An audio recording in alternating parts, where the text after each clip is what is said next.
This week, we're going to be recapping my experience at the Philly Regional. So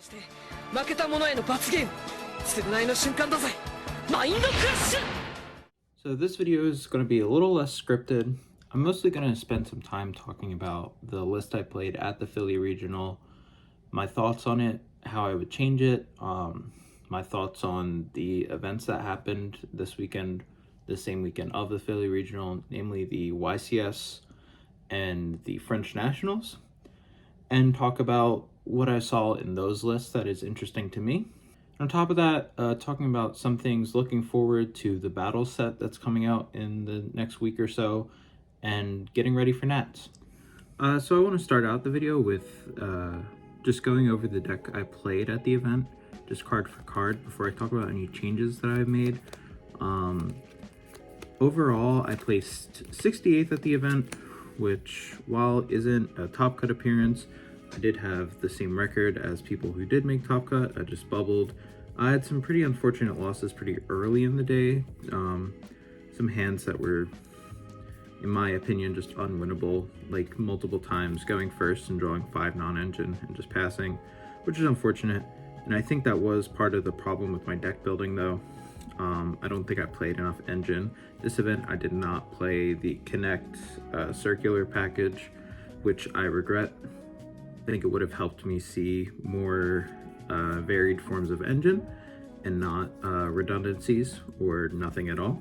I excluded those from my list because I thought having a more general list would benefit me more, and having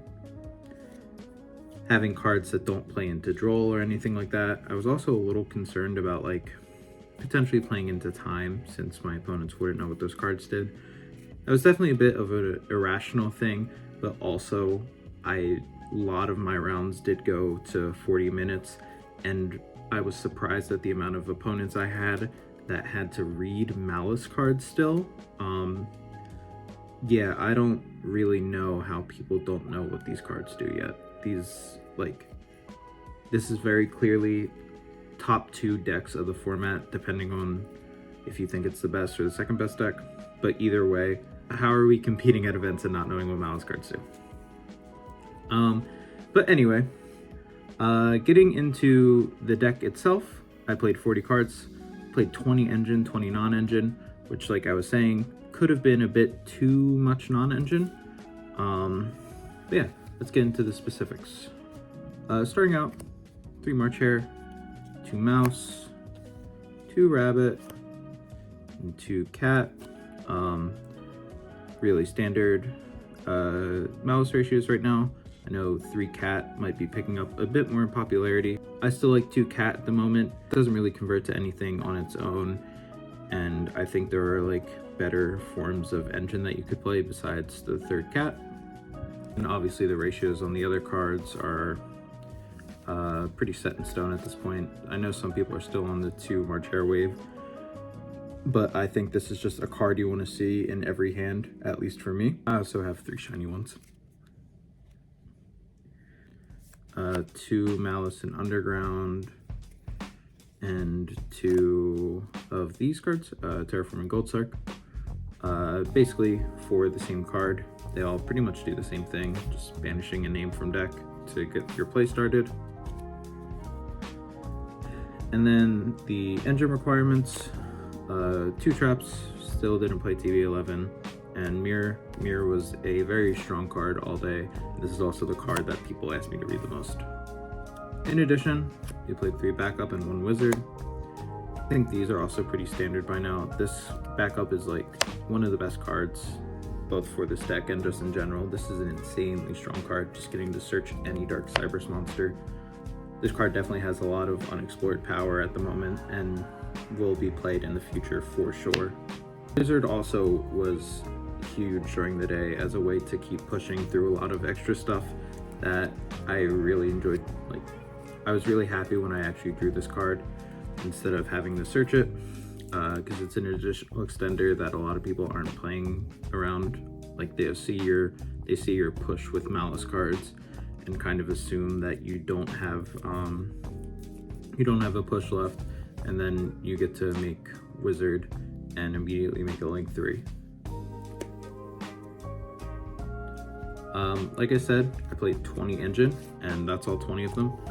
It's really like almost the minimum amount you could play, which I thought would be good in theory, because all these cards are very strong and pretty much all of them do something. Besides like these four are the only ones that don't do anything on their own. So I thought that with this many cards that start for you pretty well, that you would be able to, I would be able to afford to play so much non-engine, but I think that was a mistake. For the non-engine, 3 Fua, 3 Perulia, 3 Ash, 2 Nib, Mag and Druis. I'll talk about these first, just as like the monster hand traps before I move to the other ones. The thinking with the non-engine was I wanted to focus very heavily on the Charmies, and then the rest of them, every other piece of non-engine was something I could draw into that would be live off of the Charmies. That's why I didn't play Droll in my main. And I think that was pretty good. I think a lot of the times where I was able to go, where I had to go second, I was able to win with Charmies. I had a couple opponents I 2-0'd. I 2-0'd a Mitsuraizu player, I 2-0'd a Malice player, where I just drew the right Charmies. And then I was able to draw into more hand traps off that. I drew pretty nice hands throughout most of the day when I was able to play. There was only one game where I felt like I drew playable and it wasn't enough. Like I only drew 1 push and it lost to 1 hand trap. So the Charmies were definitely good for me. Obviously Ash is a staple, just able to stop Charmies.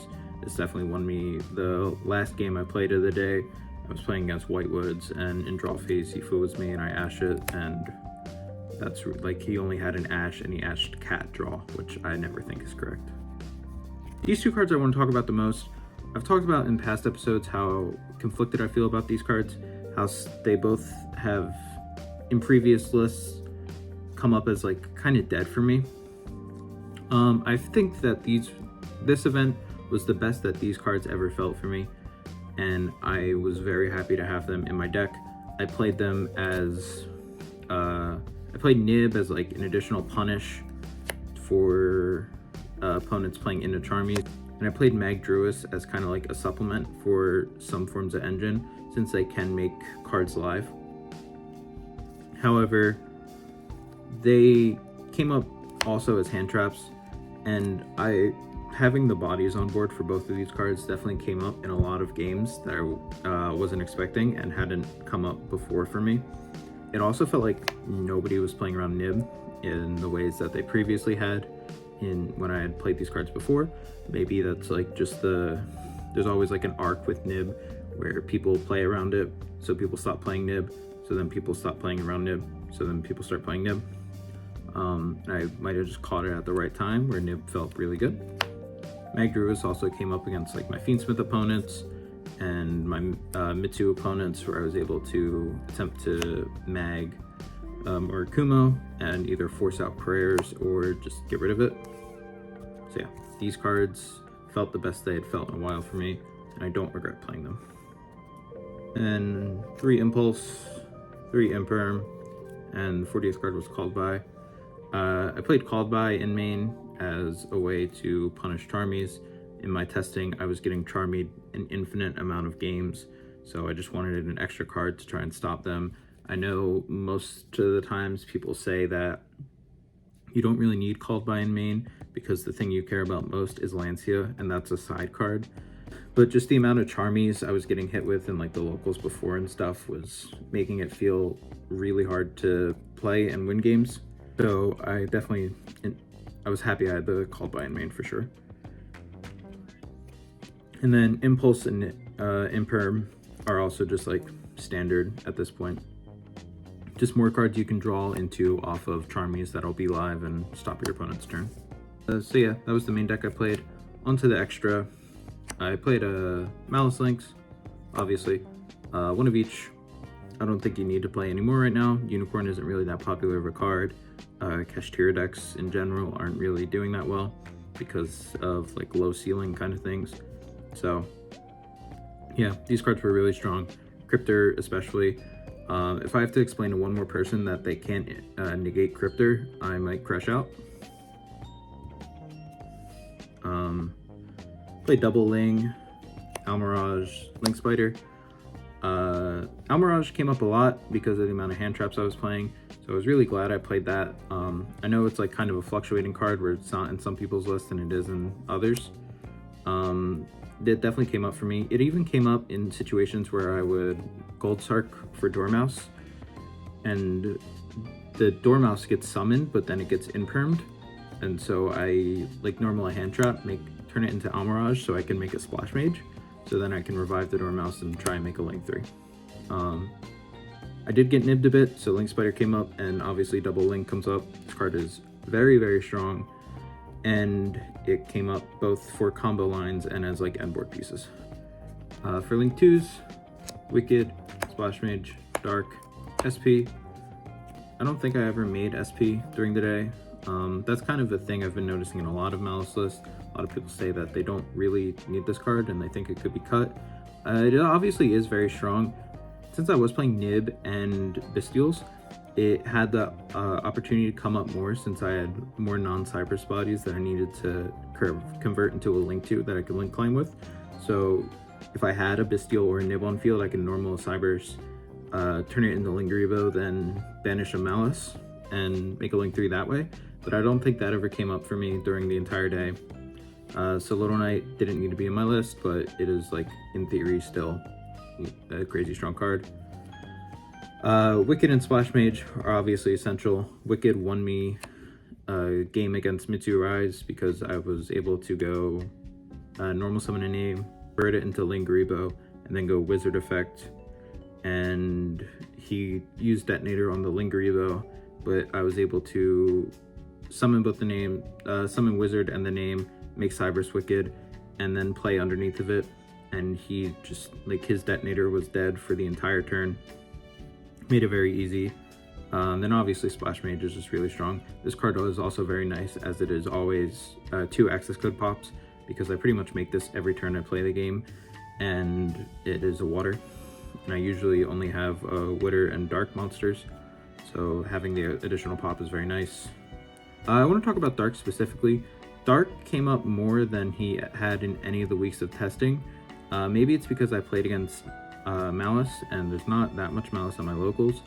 But there were a lot of games where, against Malice, my one Malice opponent and Mitsu, where Dark came up as something as a Link 2 that I can convert a Malice name and a Nibiru or a Bestial into. And in those situations, I was able to like make it and crash and then search for a March Hare and then keep playing from there, which is really strong. One time against my Malice opponent, I even like linked into Dark and used Dark Effect to try and take Ransom. And he had an Impulse, which I knew about because of Thrust. And so I forced the Impulse out. He had a trap in his graveyard, so it destroyed. And he was like, it's a mandatory destroy. So he destroyed it and I made a March Hare and I was able to win the game from there, because it forced out a card like Impulse, which is really strong. So Dark definitely performed the best it ever had. SP was whatever, and then obviously you need to play these 2 cards. For the boss monsters I played, like the big links, Firewall, Access, Allied Code, and I played Bomber, which I regret. Bomber, I never made one stir of the day. Every time I would have made it, in theory, I made Cryptor instead, and Cryptor did more for me. I said before that I don't like this card, and I took it out of my list. I put it back in my list because I was convinced by some of my friends to play it, and I'm not listening to them again. Obviously that's a joke, but yeah. Bomber was pretty bad for me, and I wish I had played a different card in this spot. These 3 cards were crazy though. I think like these 3 cards are some of the strongest in the game right now, and they are the reasons to play Malice. Being able to like Firewall against your Malice opponent for like 3 cards is insane. Or just like Firewall, bounce back hand traps against your opponents that you had a normal summon or use on your turn. Access Code is broken. Like, this card works so well with Malice, it's unreal. I'm almost surprised this isn't banned at this point, how insane it is in this deck. And Allied Code specifically, I know this is like kind of a contentious card in the Malice community because some people think it is a little win more and other people think it is just like the card you need to make to win the game. Me personally, I do like this card a lot. I think it is very strong, especially now people are trying to like Lightning Storm and Feather Duster you. So being able to Allied Code that is really strong. Like you can use it to play around talents and stuff by using your other effects, and then when they try and talent something, you just Allied Code negate it, which feels nice. And now talents is at 1, so negating the activation doesn't matter. There were a lot of situations too where I made this going second, where I use access code and Malice names to like break the board, do damage, clear bodies, and then when I wasn't able to kill, I would link into Allied Code and put them on top deck against an Omni Negate plus Malice cards, which is almost never enough. For the side deck, I thought my side deck was pretty good. After thinking about my list, there are some cards that I think of, but overall I think it was pretty good. I played 2 Meow, didn't play 3 because there's like, you only have 15 cards in your side, so you kind of have to make a concession somewhere. I also didn't play as much Malice as I thought I would, so having 2 Meow was fine. Obviously, 3 Lancia, 3 Droll. I didn't play this card in the main because of the Charmies, but this card has to be somewhere in your deck list. Mitsu is just really strong. And 2 of my losses were to Mitsu, so maybe this was a mistake not being in my main deck, but I didn't think it was when I was deck building, and I think I played fine against my Mitsu opponents. I feel like both of those matches were more losses due to unfortunate hands in an important game. Both of those losses were 2-1. And I lost the die roll in both those matches, so there's a lot that could be said. I played 1 talent. This was kind of a game day decision for me. This originally was a copy of Meet You, but I was thinking, like, I literally changed this in line for registration because I was thinking, if I'm going to put a 1-of in my deck for going first post side to try and beat Lancia or whatever, then I think talent is just better. I've been noticing a lot of people have started saving Lancia for main phase because it trades with cards in your hand better, but I really think that's incorrect because there's a lot of punishes, and I wanted to play this as an additional punish besides like March Hare. Played Duster and 2 Lightning Storm. These cards were insane. I had started testing these like the week before the event, and they were really strong for me. I hadn't been on these cards for a while, but I thought that they would be good in a regional setting, and I was definitely right. Every time I drew these cards, I felt like I was winning the game easily. And then for the last card, this is like kind of a tech card that one of my friends thought of. We're trying to think of ways to beat Featherstorm. He came up with the idea, or he pitched the idea, I don't know if you saw it somewhere, but he said to us, we should play Encore as a way to out the Castell before they're able to storm you, because what you can do is just like, if you draw it, then turn player priority and draw phase, Encore the Castell, gets rid of the Wind Wing Beasts, and gives them 2 useless bodies. I was never in a situation where I was going to get Featherstormed. Every time I played against my Mitsu opponents going first, they usually thrusted for other things like Engine, if they even played Thrust. So it didn't come up for me in that aspect, but I did side it against all my Mitsu and Ryzo opponents, and I sided against a Fiendsmith opponent, and that's where I felt like it was the best because I was just able to Encore away his Caesar, and he was actually playing like Chimera cards. So the Necroquip didn't revive because it wasn't properly summoned, and then the other card was like a fusion monster that only had effect when it was fusion summoned. So I basically traded the Caesar for 1 vanilla monster, which I'll take that trade any day. I really like the idea of this card. There are ways to play around it, so I don't know how long this card will last, because what people can do is they can Castell one of their own cards, so the Castell doesn't have material, so then the Encore isn't able to target it because it doesn't have material to summon back. So if that happens, there might be other things we have to try to beat Castell, maybe Ghost Ogre, because if they start to do that, then you can chain the Ghost Ogre to the Castell, so when it detaches its material and puts a card back, you destroy it. That's definitely an option. But for now, I think this card is definitely a good idea. and it can help you not get turn skipped. Looking at the list and trying to think of changes I would make, there are a couple cards that I felt like underperformed for me, and there are a couple cards that I felt like I needed in my deck. So to start, obviously, like I said, I don't think I'm gonna play Bomber Dragon again, just because of trying it so many times and every time it not feeling great. In place of Bomber Dragon, I'm thinking right now I'm going to play IP Masquerena. I played IP like very early on in the Alliance Insight version of Malice, like pretty much in all of the testing I did, and then up until the YCS. I noticed a lot of people weren't playing this at the YCS, so I took it out so I took it out in place of Bomber or Early in one of those spots, and I don't know, I think IP is a really nice half board piece. I haven't really been Chaos Huntered in a while. It only comes up against like very niche matchups. Live twin opponents make it against me because they can dump it off Area Leader and then revive it off A-Bow. But in general, I feel like I haven't really had the need for Bomber Dragon to out a Chaos Hunter. So for now, I'm going to try IP. I know this week I'm going to go to locals and I'm going to get hit with Chaos Hunter for 4 rounds straight. I'm going to be like, damn, I really wish I had Bomber Dragon. But if that happens, I'll take it.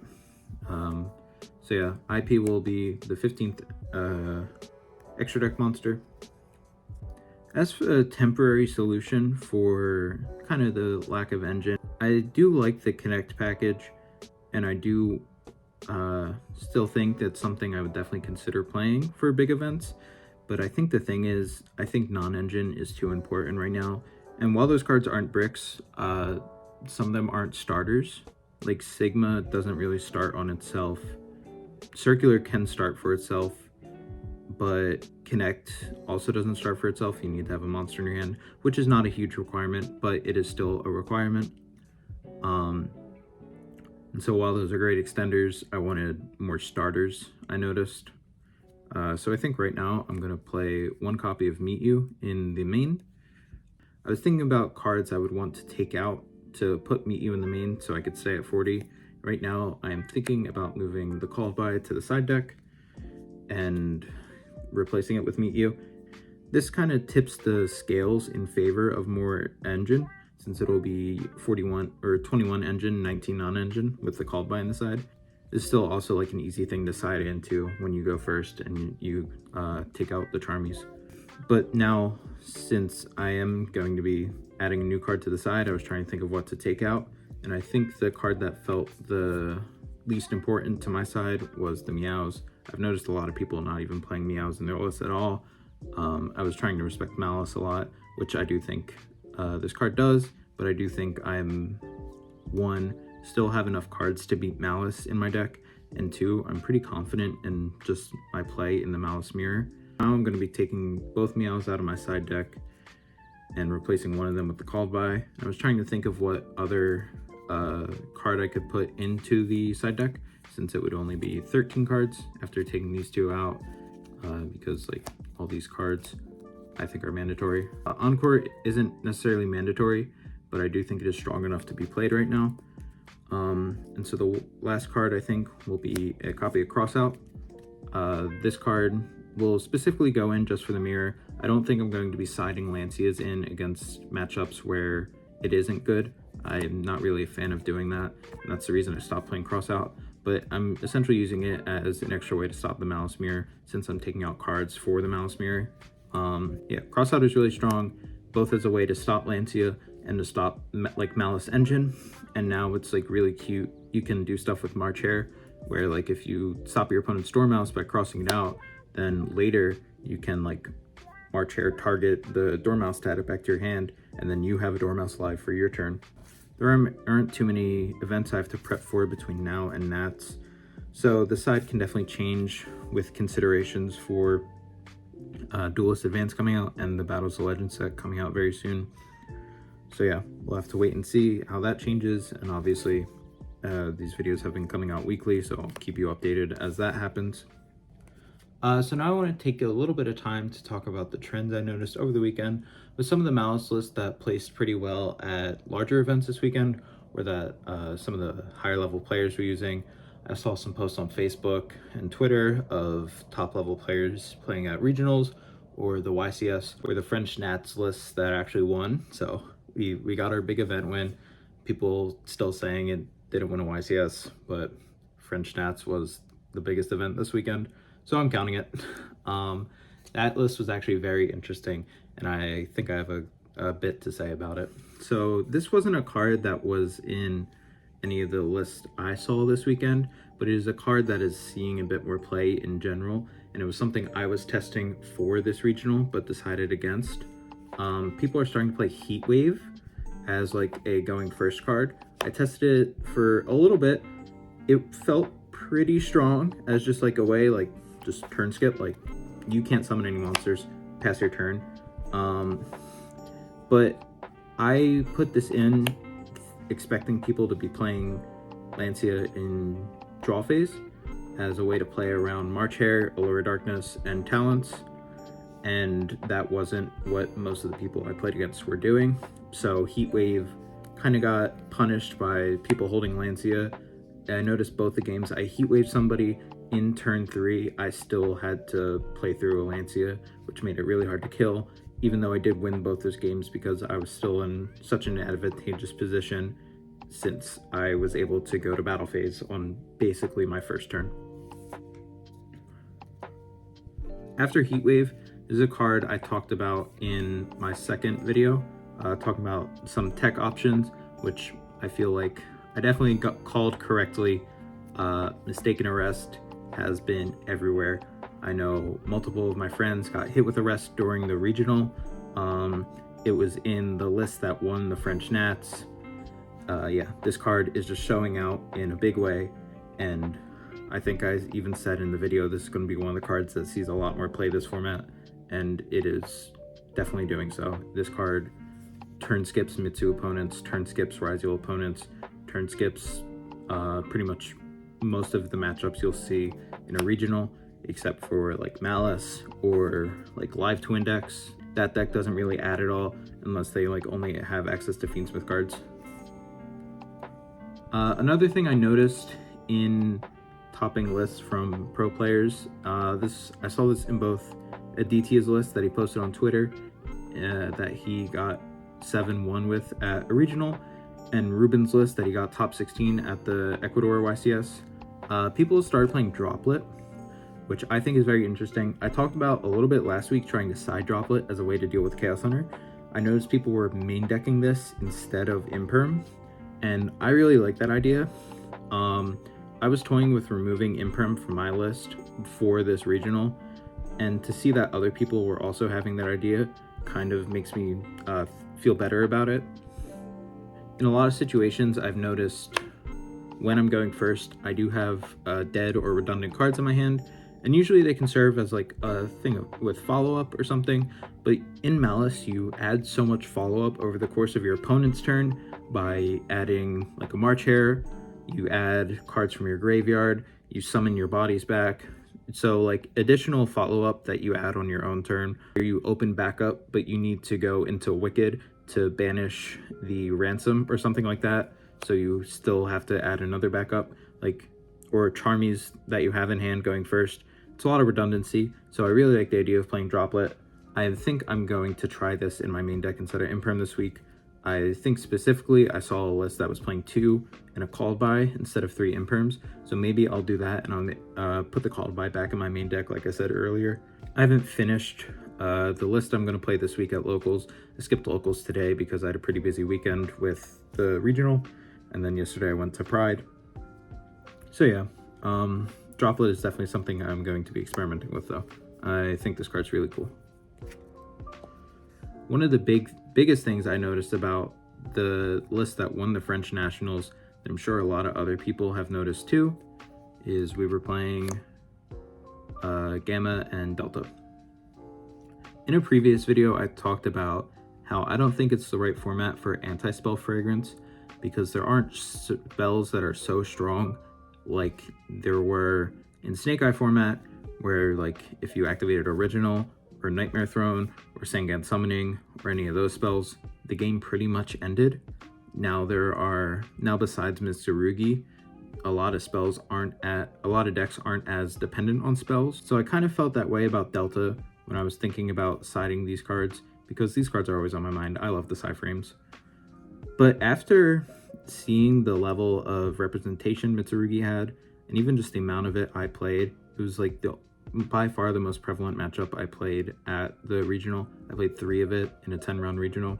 I'm starting to see why he played Delta and how it benefited him, because it's basically against Mitsurugi your additional copies of Impulse and Ash, so it gives your opponent even less chances for the Mitsurugi ritual spell to resolve.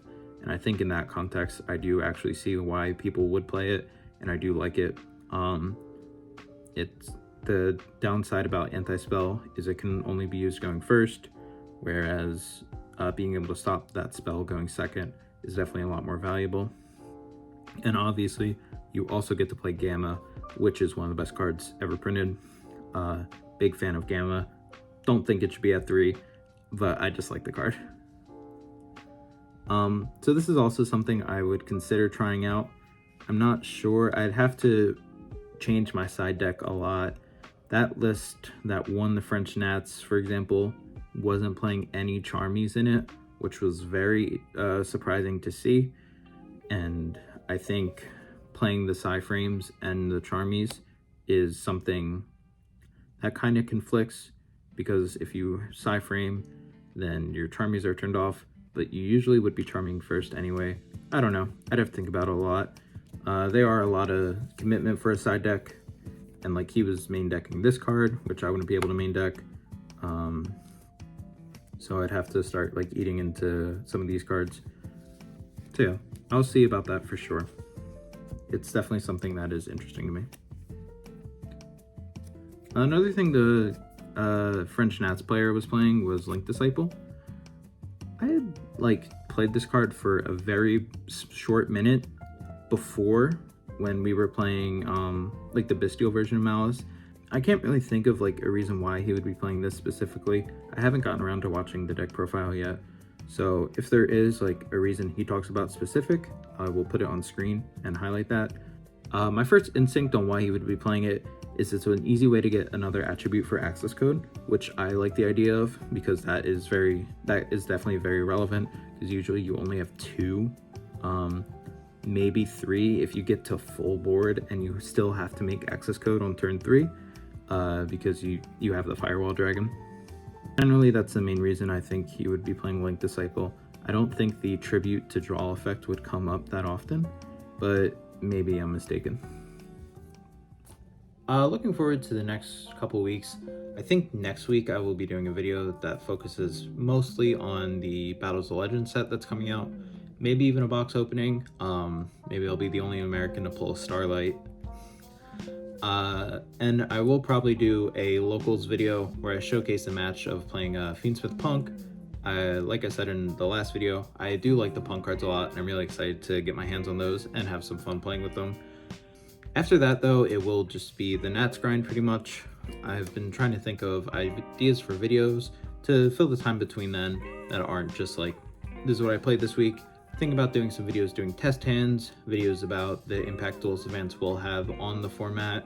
I think I'm also going to do a video where I talk about specifically the important matchups that Malice has against the new cards from Duelist Advance. It's decks like Vanquish Soul and the new Sky Striker deck, and cards that I think should be considered against those decks, kind of like I did in a past video where I just talked about cards that are worth looking at for the current format. I know the Vanquish Soul deck is definitely a fan favorite deck, and a lot of people are looking forward to playing that. That matchup will definitely be one that you encounter if you play at the NAWCQ, and it should be one that you know how to interact with, so you don't get caught off by those cards. Before we head out, I just wanted to say a couple thanks for both the growth the channel has received. Again, I talked about it a lot in at the end of my last video, but I'm just very grateful for all the people who support. One of the rounds of the regional, I actually did play against somebody who was local to the area who had seen my posts on Facebook and had watched the videos. So it's really cool to know that there are actually people watching them. Shout out Rich, I'm happy you made top 16. In addition to that, I want to just thank my friends who I hung out with and tested with for the event with. My friends from Cryptic, AU, PGS, specifically my friends Josh and Noah, who we spent like every night until 2 a.m. for days leading up to the regional. I think getting those reps in with my friends helped me understand some of the strengths and weaknesses of my deck and helped me play the best I could and build the best list I could have for the event. In addition, I also want to shout out to the friends I went to Philly Pride with the day after the regional. So Nico, different Josh, Bryce, and Jordan. Yeah, it was a great time. I'm happy I got to hang out. Yeah, so next week, like I said, we'll be talking about the Battles of Legend set. I might do a video on the day it releases where I do a box break, and then after that, a locals vlog of me playing the Fiendsmith Punk deck. Yeah, thanks for joining me, everyone. Always happy to share my insight and just get to ramble at a camera about a deck I like playing, and I'm happy that people are here to listen to it. Yeah, but with that all said, have a good day. Thank you for watching.